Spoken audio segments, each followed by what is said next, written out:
अस्सलामु अलैकुम वरहमतुल्लाहि ताला वबरकातुहू। जहान इश्क़ में आपका खैर मक़दम है। जिन हज़रात ने अभी तक हमारा चैनल सब्सक्राइब नहीं किया है वो सब्सक्राइब करें, शेयर करें, लाइक करें और कमेंट भी करें, हमारी हौसला अफजाई फ़रमाएँ। जहाँ कहीं भी रहें आप अपनों के साथ अपने अल्लाह अज़्ज़ा व जल्ला की हिफ्ज़ व अमान में रहें, खुशहाल ज़िंदगी बसर करें, ये हमारी दुआ है। हज़रात, आज हम वाक़या जो बयान करने जा रहे हैं ये बड़ा ही रूहानी, बड़ा ही पुरकैफ और बड़ा हैरत अंगेज़ क़िस्सा है और ये एक करामत भी है। हुज़ूर गौसे आज़म पीरे पीरा मीरे मीरा शेख अब्दुल क़ादिर जीलानी महबूब सुबहानी क़ुत्ब रब्बानी शहबाज़ लामकानी क़िंदील नूरानी ताजदार बगदाद रज़ी अल्लाह ताला अन्हु की कहते हैं कि आपके ज़माने में एक अब्दुल्लाह नाम का डाकू हुआ करता था। उसका एक गिरोह था और वो लूटमार किया करता था। कोहसार के सिलसिले में पहाड़ों के दरमियान रहता। जब कोई काफिला उस शाहराह से गुजरता तो वो लूटमार करता था। एक रोज़ मुहिम जोई के बाद, कामयाब छापामारी के बाद, काफिला लूटने के बाद, बहुत सारा मालो असबाब समेटने के बाद वो शख्स अपनी आरामगाह में आया, लेकिन वो बेचैन व बेकरार था। सोना चाहता था, नींद नहीं आती थी, करवटें बदलता रहा। फिर धीरे धीरे उसकी आंखें भर आईं, तड़पने मचलने लगा, रिक्कत तारी हो गई।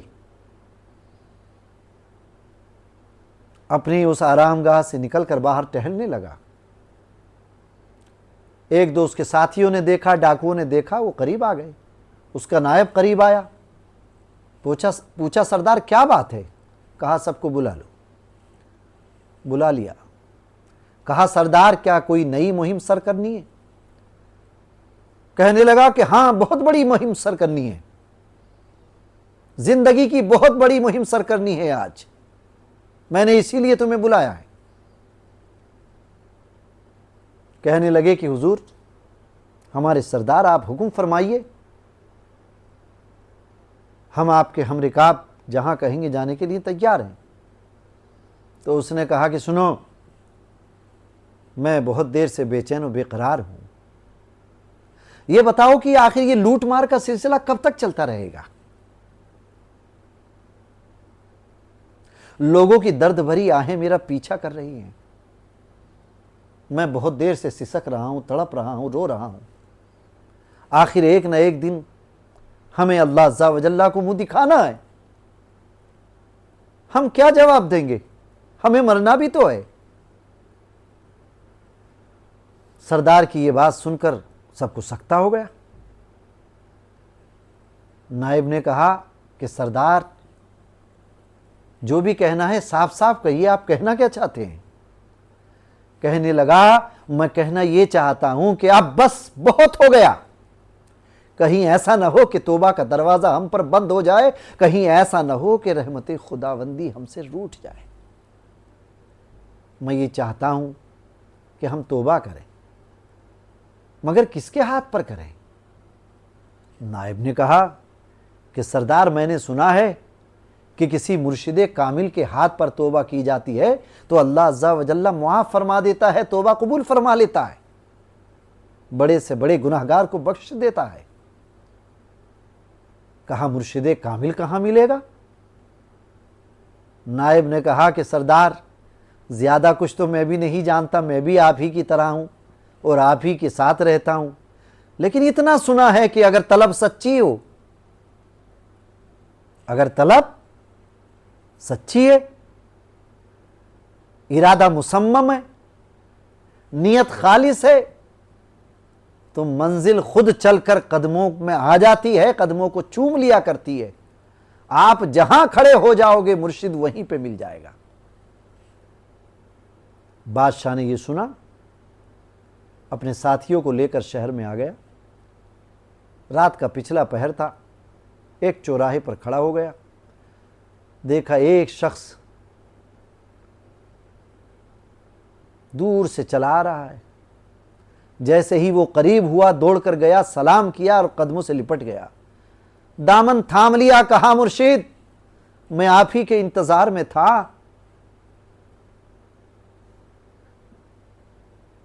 मैं तौबा करना चाहता हूं, मैं हक के रास्ते पर चलना चाहता हूं, मैं कारवाने मोहब्बत में शामिल होना चाहता हूं, मैं बारगाहे इज़्ज़त तक पहुंचना चाहता हूं। उस शख्स ने कहा कि ऐ शख्स, ज़रूर तुम्हें धोखा हुआ है, मैं वो नहीं हूं जो तुम मुझे समझ रहे हो।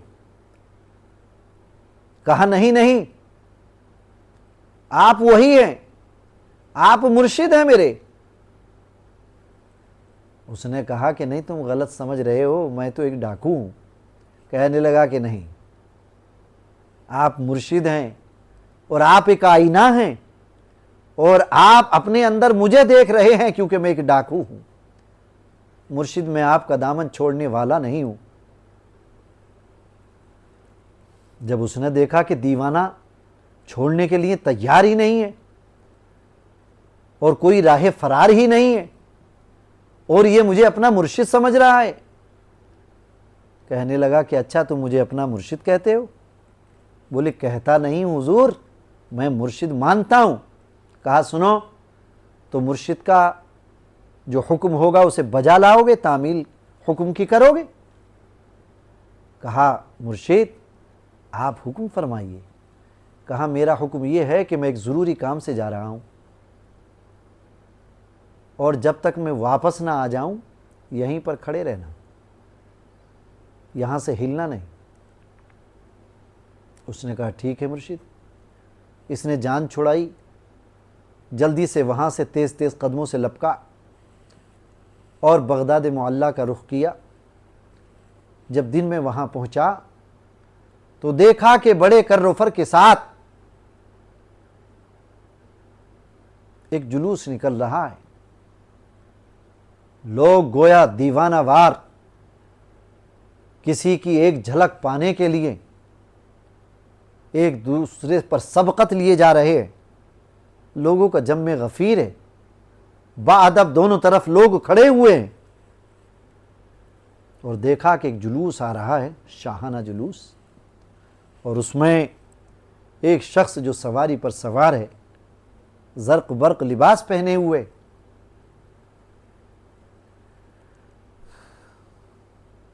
आगे आगे चला आ रहा है। किसी से पूछा कि ये कौन है? उसने अब्दुल्ला, डाकू ने जिसको अपना मुर्शिद कहा था, उस शख्स ने पूछा कि ये जाने वाला कौन है? कहा तुम इन्हें नहीं जानते, ये शहंशाह बगदाद हैं, ये ताजदार बगदाद हैं, तुम नहीं जानते? इनके हाथों में खजाने, अनमोल खजाने। कहा अच्छा। ये भी पीछे पीछे लग गया, हज़रत की खानकाह तक पहुंचा। जुलूस जब तितर बितर हो गया, इसने उस ठिकाने को अपने दिल के गोशे में बसाया, पहचान लगाई, उसके बाद आ गया।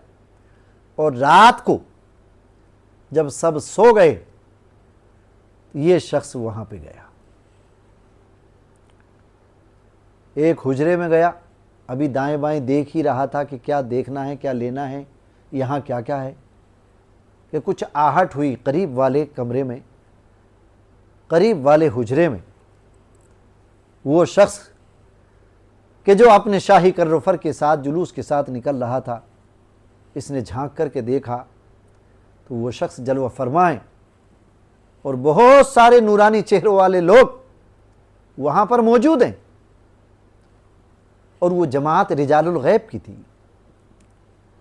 सब ने शहरों के अख्ताब, जो हर शहर में कुतुब होता है, उन्होंने अपने अपने शहर की ताज़ा सूरत हाल पेश की। एक ने उस शहर का हाल बयान फरमाया कि जहां अब्दुल्ला डाकू खड़ा हुआ था, और कहा कि हुजूर, वहां के जो कुतुब साहब थे उनका इंतकाल हो गया है, किसी कुतुब की या अब्दाल की वहां ज़रूरत है। कहा अच्छा। कुछ सोचा, फरमाया कि जाओ पास वाले हुजरे में अब्दाल साहब बैठे हुए हैं, उनको बुला करके लाओ। एक शख्स आया, उसने देखा कि ये कोने में सिमटे हुए बैठे हैं, जो चोरी की नीयत से, हाथ साफ करने की नीयत से वहाँ गए थे। उनको कहा कि चलिए हुजूर आपको बुला रहे हैं। अब ये बड़ा परेशान, बहरहाल क्योंकि पकड़ा गया था, अब कहता कि मैं चोर हूँ तो और ज़्यादा सख्त सज़ा का इम्कान था, लिहाजा डरता, सहम था, साथ साथ पीछे हो लिया, साथ हो लिया। सरकार की बारगाह में पहुंचा, बारगाह गौसियत मआब में पहुंचा। आपने एक चश्मे गौसियत डाली और सुबहान अल्लाह दिल की दुनिया बदल डाली। कुछ नहीं फरमाया कि कौन हो, कहां से आए हो, क्यों आए हो, क्योंकि उन पर सब रोशन था। वो रोशन ज़मीर है। फरमाया कि आपकी ड्यूटी फला शहर में है, आपको वहाँ का कुतुब बनाया जाता है, आप वहाँ पर तशरीफ़ ले जाइए। इसने सर झुकाया, कहा हुजूर जो हुक्म। दिल की दुनिया बदल चुकी थी, दिल को साफ़ सुथरा कर दिया गया था और चोर से अब्दाल बना दिया गया, कुतुब बना दिया गया। इधर का हाल यह है कि लोगों का जम में गफ़ीर हो गया। दिन में पूरे शहर में यह हंगामा हो गया कि एक दीवाना है। लोग पूछ रहे हैं कि क्यों यहां पर खड़े हुए हो, तो वो कहता है कि मेरा मुर्शिद यहां पर खड़े होकर के गया है, खड़ा करके गया है और कह करके गया है कि मैं ज़रूर आऊँगा। लोगों ने कहा अरे कोई राह चलता मुसाफिर होगा। कहते हैं कि किसी ने कहा कि कोई डाकू होगा। कहा नहीं, मेरे मुर्शिद को डाकू हरगिज़ ना कहना, वो मेरा मुर्शिद है, वो मेरा पीर है, वो मेरा शेख तरीक़त है, वो ज़रूर आएगा। मुर्शिद कभी झूठ नहीं बोलते। भीड़ लगी हुई है, दीवाना बस एक ही रट लगाए हुए है कि मेरा मुर्शिद ज़रूर आएगा। अब ये साहब करीब गए, लोगों से पूछा क्या मामला है, कैसी भीड़ है। कहा एक दीवाना खड़ा हुआ है कई दिन से और वो कहता है कि मेरा मुर्शिद कह कर के गया है कि मैं ज़रूर आऊँगा और तुम यहीं पे खड़े रहना। ये उसके इंतज़ार में है। अल्लाह अकबर। इसने कहा कि हटाओ, रास्ता दो। उसका मुर्शिद आ गया। जैसे ही ये करीब गया, दीवाने ने एक चीख मारी, एक नारा लगाया कि मैं ना कहता था कि मेरा मुर्शिद ज़रूर आएगा, मुर्शिद कभी झूठ नहीं बोलता। लो मेरा मुर्शिद आ गया।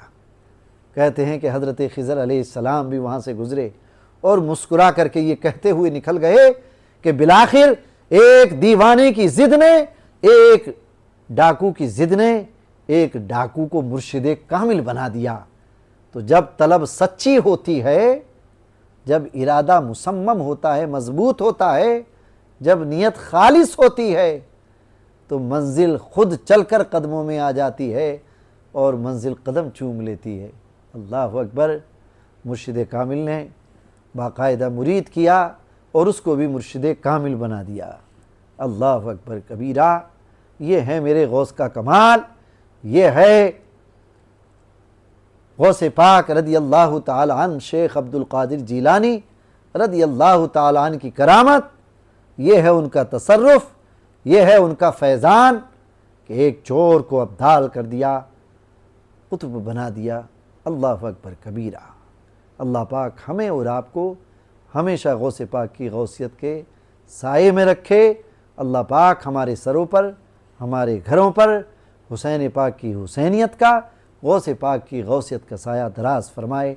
आमीन। अस्सलाम।